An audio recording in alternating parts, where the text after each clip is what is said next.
First ever factory outlet Mukunda jewellery వారి Jubilee hills branch త్వరలో ప్రారంభోత్సవ కానుకగా ఎన్నో ఆఫర్లు. నమస్తే, welcome to Telugu popular TV. కొన్ని రాజకీయ అంశాలకు సంబంధించి రాజకీయ నాయకుల రియాక్షన్స్ ని ఉద్దేశించి వారి అభిప్రాయాన్ని, వారి విశ్లేషణని మనతో పంచుకోవడానికి ఈరోజు మనతో పాటు ఉన్నారు పొలిటికల్ అనలిస్ట్ తురగా శ్రీరామ్ గారు ఉన్నారు. వారితో మాట్లాడదాం. నమస్తే అండి. నమస్తే అండి. సో రామ్మోహన్ నాయుడు గారిని ఉద్దేశించి వైసీపీ నాయకులు కావచ్చు, జగన్మోహన్ రెడ్డి గారు కావచ్చు కొన్ని కామెంట్స్ చేశారు ఈ ఇండిగో ఇష్యూని రేస్ చేస్తూ. సో ఖచ్చితంగా ఇండిగో ఎయిర్లైన్స్ అనేటువంటివి సంక్షోభంలో ఉండడానికి కారణం రామ్మోహన్ రెడ్డి గారైనా, లేకపోతే ఎందుకంటే ఆయన ఆ శాఖకు సంబంధించిన మంత్రి కాబట్టి. సో దాన్నే టార్గెట్ చేస్తూ జగన్మోహన్ రెడ్డి గారు కావచ్చు, వైసీపీ నాయకులందరూ కూడా కామెంట్ చేస్తున్నారు. సో దీన్ని ఏ విధంగా చూడాలి? ఆయన లిటరలీ చెప్పాలంటే మాటలు దాడి చేస్తున్నారు వైసీపీ నాయకులు. దీని గురించి మీరు ఏమంటారు? మీ అభిప్రాయం ఏంటి? రామ్మోహన్ నాయుడు గారు, కేంద్ర మంత్రి రామ్మోహన్ నాయుడు గారు, సో వాస్తవం. ఎందుకంటే ఎప్పుడైనా సరే ఆ మంత్రి కదా బాధ్యత వహించాలి. ఆ మంత్రిత్వ శాఖలో ఏదైనా ఇబ్బందులు జరిగితే దానికి ఆ మంత్రే బాధ్యత వహించాలి. అయితే ఈ మంత్రి మీద విపరీతంగా ట్రోలింగ్లు జరగడానికి కానీ వైసీపీ నాయకులు కానీ, లేదంటే వైసీపీ నాయకులు మాత్రమే కాదు, నేషనల్ మీడియాలో కూడా చాలా ట్రోలింగ్ జరుగుతుంది రామ్మోహన్ నాయుడు గారు. కారణం ఏంటంటే సమస్య ఒక ఎత్తు, ఆ సమస్య వచ్చిన తర్వాత దాన్ని చిత్తశుద్ధిగా పరిష్కరిస్తున్నారా పరిష్కరించట్లేదా అనేది జనాలు ఎలా చూస్తారు అంటే వాళ్ళ బిహేవియర్ ని బట్టి చూస్తారు. ఇదే రామ్మోహన్ నాయుడు గారు ఏం చేశారు, ఈ సమస్య వచ్చిన తర్వాత ఒక 3 రోజుల తర్వాత అందరూ ఎయిర్పోర్ట్ లో పడిగాపులు పడుతుంటే, లక్షలాది మంది ఇబ్బందులు పడుతుంటే, ఈవెన్ చెప్పులతో కూడా కొట్టుకునే పరిస్థితులు ఉంటే ఎయిర్పోర్ట్ లో, ఈయన మాత్రం వెళ్ళి వాళ్ళ ఫ్రెండ్ ఇంట్లో ఏదో ఫంక్షన్ ఉంటే ఆ ఫంక్షన్ కి వెళ్ళి అక్కడ డాన్స్ చేయడం, తర్వాత అక్కడ వాళ్ళందరితో ఫోటోలు దిగడం, ఎంజాయ్మెంట్ చేయడం, పార్టీ చేసుకోవడం, ఇదంతా చూసిన తర్వాత మొత్తం నేషనల్ మీడియా అంతా కూడా ట్రోలింగ్ చేస్తోంది. సో ఆటోమేటిక్ గా వైసీపీ రాష్ట్రంలో ప్రతిపక్ష పార్టీగా ఉన్న వైసీపీ విమర్శించడంలో తప్పే ఉంది. ఖచ్చితంగా దీని మీద సమీక్ష చేసుకోవాలి. రామ్మోహన్ నాయుడు గారు ఖచ్చితంగా సమీక్ష చేసుకోవాలి. ఎందుకంటే ఈ విషయం ఈ సంబంధించిన ఏదైతే ఇండిగో మాత్రమే సంబంధించి కాదు, మొత్తం దేశంలో ఉన్న విమానయాన సంస్థలన్నిటికీ కూడా ఎప్పుడో గత జనవరిలోనే ఒక సర్క్యులర్ జారీ చేశారు.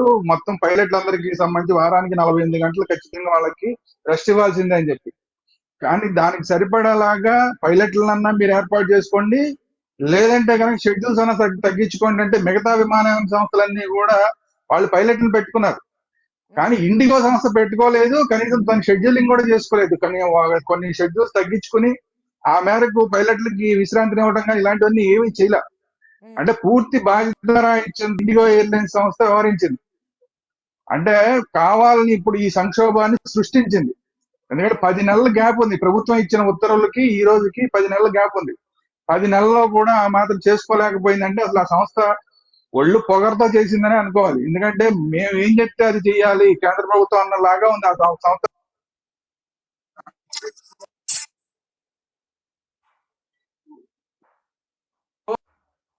65%, ఆల్మోస్ట్ 60 to 65%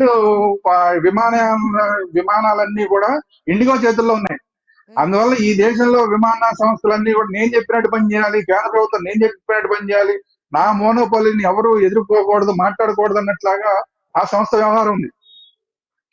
సో దాని మీద చర్యలు తీసుకోవడంలో కేంద్ర ప్రభుత్వం విఫలమైంది. ఎందుకంటే విమానయాన సంస్థ ఇప్పుడు పౌర విమాన శాఖ చేయాల్సిన పని ఏంటి, వాళ్ళు ఏదో ఆర్డర్ ఇచ్చేసి ఊరుకోవడం కాదు, దాన్ని అమలు చేస్తున్నారా లేదా, విమానయాన సంస్థలు ఆ మేరకు పైలట్లని రిక్రూట్ చేసుకుంటున్నాయా లేదా, లేదంటే షెడ్యూల్ చేసుకుంటున్నాయా లేదా, తగ్గించి షెడ్యూల్ చేసుకుంటున్నాయా లేదా, ఇవన్నీ కూడా పరిశీలించాల్సిన బాధ్యత పౌర విమానయాన శాఖకు ఉంది. అట్ ది సేమ్ టైం డీజీసీఏకి ఉంది. సో డీజీసీఏ దీన్ని పరిశీలించలేదు ఈ 10 నెలల్లోనూ. పౌర విమానయాన శాఖ దీని మీద పెద్దగా శ్రద్ధ పెట్టలేదు. ఇది కాకుండా ఇంకా దుర్మార్గం ఏంటంటే 2 నెలల ముందే ఈ ఏదైతే పైలట్లు ఉంటారో పైలట్లకు సంబంధించిన వాళ్ళందరూ కూడా వాళ్ళు యూనియన్ వాళ్ళు ఇబ్బందులు తలెత్తే అవకాశం ఉందని చెప్పి పౌర విమానయాన శాఖ ముందుగానే హెచ్చరించారు. అయినా కూడా పౌర విమానయాన శాఖ పెద్దగా దీని మీద రెస్పాండ్ అవ్వాల, ఈ సంక్షోభం వస్తుందని ఊహించాల. అంటే ఎంత బాధ్యతారహితంగా ఉన్నట్టు. దానికి తోడు మంత్రి గారు వెళ్ళి పార్టీలు చేసుకోవడాలు, డ్యాన్సులు చేసుకోవడాలు, ఇవన్నీ చేస్తుంటే మరి కోపం రాదా? ప్రజలకి కోపం వస్తుంది, ప్రతిపక్షాలకి ఖచ్చితంగా కోపం వస్తుంది. ఖచ్చితంగా కేంద్ర ప్రభుత్వం కేంద్ర మంత్రి ఏదైతే ఈ తెలుగుదేశానికి సంబంధించిన మంత్రి గారు రామ్మోహన్ నాయుడు గారు ఎవరైతే ఉన్నారో ఆయన మీద చర్యలు తీసుకోవాలి. కానీ చర్యలు తీసుకోగలుగుతుందా లేదా అన్నది ఒక సస్పెన్స్. ఎందుకంటే తెలుగుదేశం తోటి ఇప్పుడు కేంద్రంలో పని ఉంది, చాలా పని ఉంది. మరి చర్యలు తీసుకోగలుగుతారా లేదా అనేది ఒక సమస్య. ఒకవేళ తెలుగుదేశం తోటి మాకు బాగా పనుంది, ఏమి చేయలేని పరిస్థితిలో ఉన్నాం అనుకుంటే రామ్మోహన్ నాయుడు గారిని తప్పించి కనీసం ఆ పోస్ట్ లోకి ఇంకొక తెలుగుదేశం ఎంపీని తీసుకోమనండి, మంత్రిని చేయమనండి, అంటే అలాగైనా కేవలం చేయొచ్చు. ఇక్కడ ఇండిగో సంక్షోభానికి కేవలం బేస్ చేసుకుని ఏకంగా ఆ దానికి సంబంధించినటువంటి రైట్స్ కంప్లీట్ గా తీసేయాలంటారా రామ్మోహన్ నాయుడు గారి దగ్గర నుంచి? ఆ శాఖ నుంచే తీసేయాలంటారా, తొలగించాలంటారా? అంటే బాధ్యతారాహిత్యం. ఇండిగోకి సంబంధించినటువంటి గైడ్ లైన్స్ ఇచ్చినప్పుడు పాటించినప్పుడు ఇండిగో పైన చూపించాలి కదా. ఖచ్చితంగా ఇండియా మీద చర్యలు తీసుకుంటారు. ఆల్రెడీ పెనాల్టీలు వేస్తామంటున్నారు. పెనాల్టీలు ఇండిగో మీద వేయడమే కాదు, ఆ సంస్థని వాస్తవంగా బ్యాన్ చేయాలి. ఎందుకంటే అంత దుర్మార్గంగా వ్యవహరించినట్టు. కానీ ఇవాళ ఉన్న పరిస్థితుల్లో 60% పైన ఉన్న విమానాలను ఒకేసారి తీసేస్తే మళ్ళీ దేశం అంతా సంక్షోభంలోకి వెళ్ళిపోతుంది. కాబట్టి ఆ సంస్థ మీద చర్యలు ఏ విధంగా ఉండాలంటే ముందు భారీ పెనాల్టీలు వేయాలి. ఆ భారీ పెనాల్టీలు వేయడం మాత్రమే కాకుండా 50% కన్నా తగ్గించేసి ఆ విమాన సర్వీసులు దేశంలో తగ్గించేయాలి. ఎందుకంటే మోనోపలి ఉండడానికి వీల్లేదు. అంటే ఇక్కడ గైడ్ లైన్స్ కేంద్ర ప్రభుత్వం ఏవైతే ఇంతకు ముందు ఇచ్చిందో ఈ ఇండిగో సంక్షోభం వల్ల వాటిని తిరిగి మళ్ళీ వెనక్కి తీసుకుంటున్నారు, చేంజ్ చేస్తుంది కేంద్ర ప్రభుత్వం అనేటువంటి మాటలు వస్తున్నాయి. అలాగే విమానయాన శాఖ మంత్రి రామ్మోహన్ నాయుడు గారు ప్రమేయం లేకుండా అంతా మోదీ గారు ఏవియేషన్ వాళ్ళతో మాట్లాడుతున్నారు, చర్చలు జరుపుతున్నారు అనేటువంటి కామెంట్స్ కూడా వస్తున్నాయి కొంతమంది రాజకీయ నాయకుల దగ్గర నుంచి. దీని గురించి మీరేమంటారు? అంటే ఏంటి, ప్రధానమంత్రి స్వయంగా జోక్యం చేసుకోవాల్సి వచ్చిందంటే కేంద్ర మంత్రి ఫెయిల్ అయ్యాడనే కదా. ఫెయిల్ అయిన కేంద్ర మంత్రి ఎందుకు అక్కడ ఉంచుకోవాలి? కాబట్టి ఇప్పుడు ఇంకొకటి ఏంటంటే రూల్స్ అండ్ రెగ్యులేషన్స్ ఫామ్ చేయలేరు కదండి. ఏవైతే కేంద్ర ప్రభుత్వం నుంచి వస్తాయో వాటిని అమలు చేయగలుగుతారు తప్ప ఈయన కొత్త రూల్ అనేది డిస్కవర్ అప్లికబుల్ చేయలేరు కదా. ఇంకా రైట్ లేదు కదా. ఉన్నటువంటి వాటిని వీళ్ళు ఇలా చేయండి అలా చేయండి ఇది చెప్పగలుగుతారు, అంతవరకే కదా ఆయనది. నో కేంద్ర ప్రభుత్వం అంటే అందులో విమానయాన శాఖ కూడా, ఆ మంత్రిత్వ శాఖ కూడా బాధ్యత. ఆ మంత్రిత్వ శాఖ గైడ్ లైన్స్ ని కేంద్ర ప్రభుత్వ కేబినెట్ ఆమోదిస్తుంది.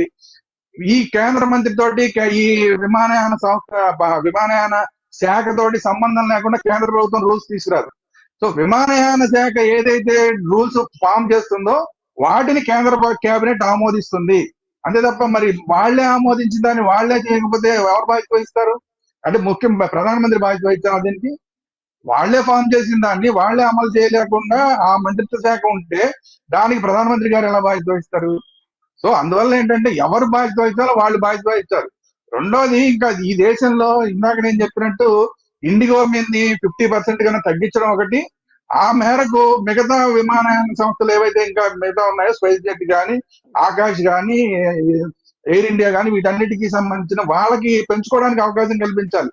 వాళ్ళ ఎయిర్ క్రాఫ్ట్ పెంచుకోవడానికి వాళ్ళకి అవకాశం కల్పించాలి. అంటే ఒక బ్యాలెన్స్ చేయాల్సిన అవసరం ఉంది. రాజకీయంగా రామ్మోహన్ నాయుడు తప్పిస్తారా, ఇదంతా మనకి రాజకీయ వ్యవహారం. కానీ మనకి పరిపాలన సంబంధంగా చూసుకుంటే ఇలా మోనోపోలి అనేది ఇలా ఉండడం కరెక్ట్ కాదు. ఎందుకంటే ఇంత దుర్మార్గం ఎప్పుడు జరిగింది? ఆ దుర్మార్గం జరిగింది కూడా ఇండిగో సంస్థ ఎప్పుడు చేసింది? పుతిన్ గారు మన దేశానికి వచ్చిన సందర్భంలో చేసింది.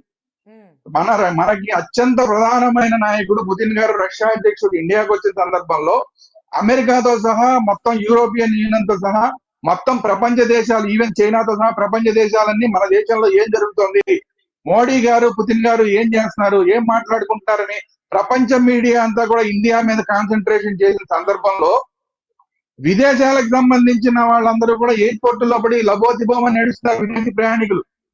మన దేశంలో ఇంత దారుణంగా ఉందా ఈ విమానయాన శాఖ అని చెప్పి అందరూ ఆశ్చర్యపోయే పరిస్థితి. మొత్తం ప్రపంచవ్యాప్తంగా మన దేశానికి చాలా చెడ్డ పేరు వచ్చింది ఈ సందర్భంగా. మామూలుగానే చెడ్డ పేరు వస్తుంది ఇలాంటి జరిగితే. అందులో మొత్తం ప్రపంచవ్యాప్తంగా మీడియా దృష్టి అంతా ఇండియా మీద ఉన్న సందర్భంలో ఇండియాలో ఇలాంటి పరిస్థితులు జరిగితే ఇండియాకి ఎంత అవమానం. మనం రేపు పొద్దున్న అసలు విశ్వగురు అవ్వాలని మనం అందరం కోరుకుంటున్నాం. ఎన్నో $1 ట్రిలియన్ మనం ఎకానమీని సాధించాలని కోరుకుంటున్నాం. మనది ఆల్రెడీ 8.2కి మన జీడిపి పెరిగింది. ఇన్ని అనుకూలతలు ఉన్న సందర్భంలో ఇంత బ్యాడ్ ఇమేజ్ వస్తే అది దేశానికి మచ్చ కదా. సో ఇది కుట్రపూరితంగా జరిగింది. ఇండిగో సంస్థ కుట్రపూరితంగా చేసింది. 10 నెలల ముందే వాళ్ళకి మొత్తం ఏర్పాట్లు చేసుకోమని చెప్పినా కూడా కుట్రపూరితంగా చేసింది.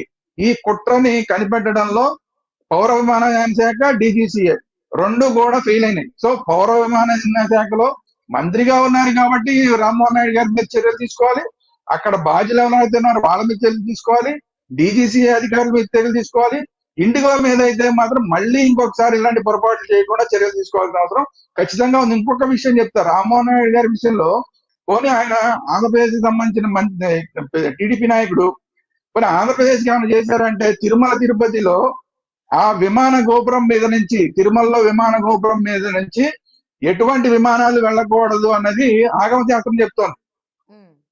ఎప్పటి నుంచోనే మన టీటీడీ వాళ్ళు విమానయాన శాఖకి రిప్రజెంటేషన్లు ఇస్తారు, దయచేసి తిరుమల పై నుంచి విమానాలు ఎగరకుండా చేయండి అని.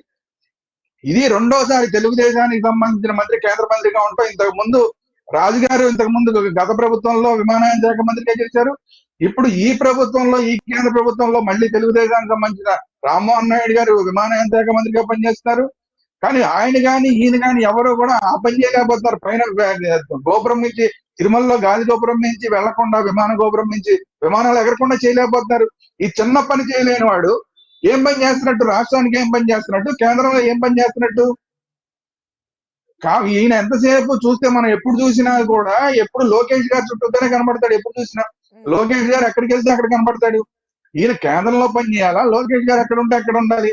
లోకేష్ గారు ఢిల్లీ వెళ్తే ఆయన చుట్టూ తిరుగుతూ ఉండాలి. ఇదే ఆయన పని. కాబట్టి ఏంటంటే ఎక్కడో దగ్గర ఎక్కువ బాధ్యతారాహిత్యం రామ్మోహన్ నాయుడు గారి దగ్గర కనపడుతోంది. కాబట్టి ఇప్పుడు ఈ డిమాండ్లన్నీ వస్తున్నాయి. ఇన్ని రకాల ఫెయిల్యూర్స్ కనబడుతున్నాయి కాబట్టి నేషనల్ మీడియా నుంచి కూడా డిమాండ్లు వస్తున్నాయి. అలాగే ప్రతిపక్ష వైసీపీ నుంచి డిమాండ్లు వస్తున్నాయి, ప్రజల నుంచి డిమాండ్లు వస్తున్నాయి.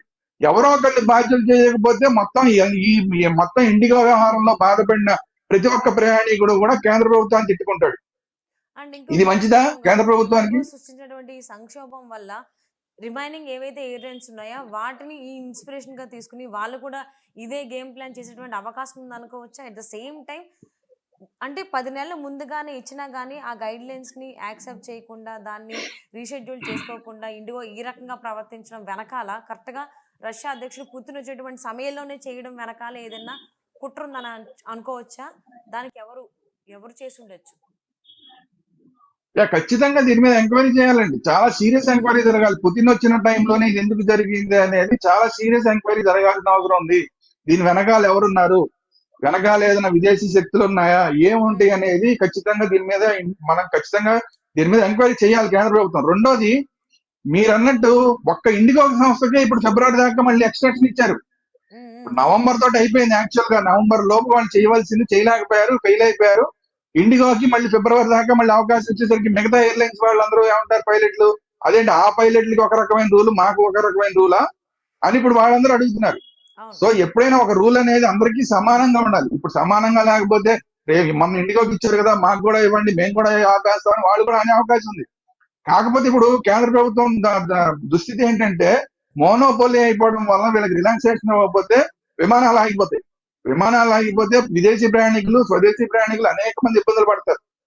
సో అందువల్ల ఏంటంటే కేంద్ర ప్రభుత్వం వాళ్ళకి రిలాక్సేషన్ ఇచ్చింది, కానీ అది కూడా కరెక్ట్ కాదు. కానీ కాన్వర్ట్ పొజిషన్ లో ఆ పరిస్థితి వచ్చింది. అందుకనే నేను చెప్పేది ఏంటంటే మోనోపోలీని ఇమీడియట్ గా తగ్గించండి. 50% కన్నా లోపే ఖచ్చితంగా ఇండిగో ఫ్లైట్లు ఉండాలి. మిగతావన్నీ కూడా ఎయిర్ ఇండియా కానీ, స్పైస్ జెట్ కానీ, ఆకాశ్ కానీ, మిగతా ఏవైతే ఎయిర్లైన్ సంస్థలు ఉన్నాయో వాటన్నిటి కూడా ఎయిర్ క్రాఫ్ట్లు పెంచుకోవడానికి వాళ్ళకి అనుమతి ఇవ్వండి, పైలట్లను పెంచుకోవడానికి వాళ్ళకి అనుమతి ఇవ్వండి. ఒక బ్యాలెన్స్ అనేది తీసుకురావాలి. ఇది మనకి కేవలం ఇది మనకి పెద్ద ఉదాహరణ అండి. ఇది మనం పెద్ద ఉదాహరణ అంటే ఈ ఒక గుణపాఠం కూడా కేవలం ఎయిర్లైన్స్ లో మాత్రమే కాదు, పోర్టుల విషయంలో కూడా మొత్తం అదానీ పోర్టులు ఉన్నాయి. మొత్తం ఆ పోర్టులన్నీ కూడా అదానీకి ప్రైవేట్ పరం చేస్తున్నారు. పోర్టుల్లో ఎక్కడన్నా రేపొద్దున ఇబ్బందులు వచ్చినా కూడా అదానీ లాంటి వాళ్ళు పోర్టుల్లోకి మేము ఏమి హ్యాండ్లింగ్ చేయం, లోపలికి షిప్పుల్ని రానేమో అని ఏ రోజున స్ట్రైక్ చేశారనుకోండి, ఈ ప్రభుత్వంలో కాదే వచ్చే ప్రభుత్వంలో చేశారనుకోండి, మొత్తం పోర్టులన్నీ ఆగిపోతాయి. అంటే ఎంత డేంజర్ లోకి వెళ్ళిపోతుంది అంటే ఎక్కడైనా సరే ప్రైవేట్ వ్యక్తులకి మోనోపొలీ ఉండేలాగా చెయ్యకూడదు.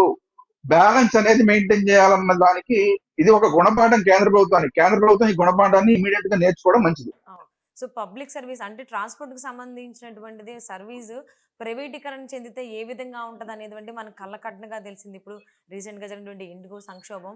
సో వాంటెడ్‌లీ చేసినట్టే తెలుస్తుంది. అంతా నష్టం జరగకూడదంతా జరిగిపోయిన తర్వాత సీఈఓ వచ్చి Peter elbows I'm sorry for the inconvenience happened అని చెప్పినంత మాత్రాన ఆ టైం తిరిగి రాదు.